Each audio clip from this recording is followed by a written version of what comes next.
নমস্কার, কেমন আছো তোমরা সবাই? আশা করছি সকলে ভালো আছো, আমিও ভালো আছি। শুভ সকাল সবাইকে জানাই। আমি ডলিস ফ্যামিলি চ্যানেলে নতুন একটা মিনি ব্লগে তোমাদের সবাইকে স্বাগত জানাই। দিনটা ছিল শনিবার, এখন ওই সকাল 7টার মতো বাজে। তো ঘুম থেকে উঠেই যেটা সবার প্রথমে কাজ থাকে বিছানাটা পরিষ্কার করে নেওয়া। 15 দিন আগেই ঝাড় দিতে চলে যাই, কেননা বরমশাই শুয়ে থাকে, পরেও ঠিক করে নেয়। কিন্তু আজকে আমরা দুজনে একসাথেই উঠেছি। তো যাই হোক, শনিবার দিন তো ছিল হনুমান জয়ন্তী, মানে গত কালকের এটা কিন্তু ভিডিও। তোমাদের কাদের কাদের বাড়িতে পুজো হয়েছে হনুমানজির অবশ্যই কিন্তু কমেন্ট করে জানিও। সকাল সকাল বরমশাই রেডি হয়ে চলে গেল তার ডিউটিতে। সারাদিনে আর সেরকমভাবে ভিডিও করা হয়ে ওঠেনি, তাই এরকম করেই ভিডিওটা আপলোড দিচ্ছি। তো যাই হোক, আমি পয়লা বৈশাখের এবার কি মার্কেট করেছি সেটা বেশি কিছু না, ওই তো বাড়িতে আমরা মোটে 3 জন।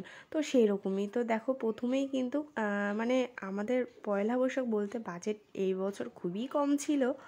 আর পয়লা বৈশাখে আমরা ওই বাড়িতে পরার মতোই কিন্তু জিনিসপত্র নেই, যাতে সেদিনকে পরতে পারি। তো দেখো, এই যে সিম্পল সাদা আর ব্লু কালার কম্বিনেশনের একটা শাড়ি, এটা কিন্তু আমি শাশুড়িমার জন্য এনেছি, আর সাথে একটা সেম কালারের ব্লাউজ। তো কেমন হয়েছে এই বাড়িতে পরার শাড়িটা অবশ্যই কিন্তু কমেন্ট করে জানিও।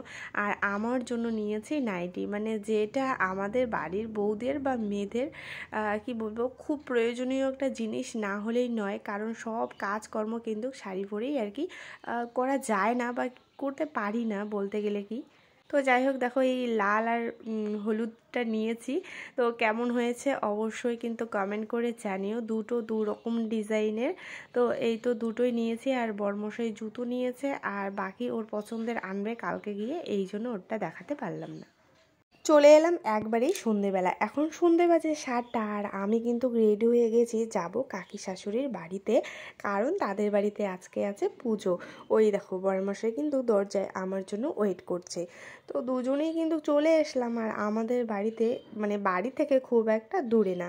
তো দেখো, এখানে কিন্তু সবাই বসে আছে ঘরের মধ্যে, আর বাইরে খাওয়া দাওয়ার ব্যবস্থা করেছে।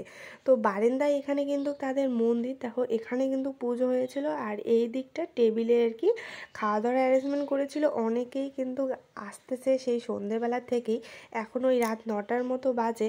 তো দেখো এদিকে বাইরে বারান্দায় কিন্তু প্রসাদগুলো লাইন দিয়ে সাজিয়ে রেখেছে। তারপর আমরা বসে বললাম খেতে, আর প্রথমেই দিয়ে দিল যেটা হনুমানজির কিন্তু খুবই ফেভারিট, সেটা হচ্ছিল মিহিদানা লাড্ডু। তারপর যেটা আমার ফেভারিট একদম, বিশেষ করে এই ওয়েদারে পারফেক্ট, সেটা হচ্ছিল খিচুড়ি আর পাঁচমিশালি ঘন্ট। সাথে কিন্তু ছিল ফ্রাইড রাইস আর ছিল পনির। আমি কিন্তু ফ্রাইড রাইস একটু নিয়ে বেশিরভাগই খিচুড়িই নিয়েছি। তো যাই হোক বন্ধুরা, আমার এই মিনি ব্লগটা তোমাদের কেমন লাগলো অবশ্যই কিন্তু একটা কমেন্ট করে জানিও।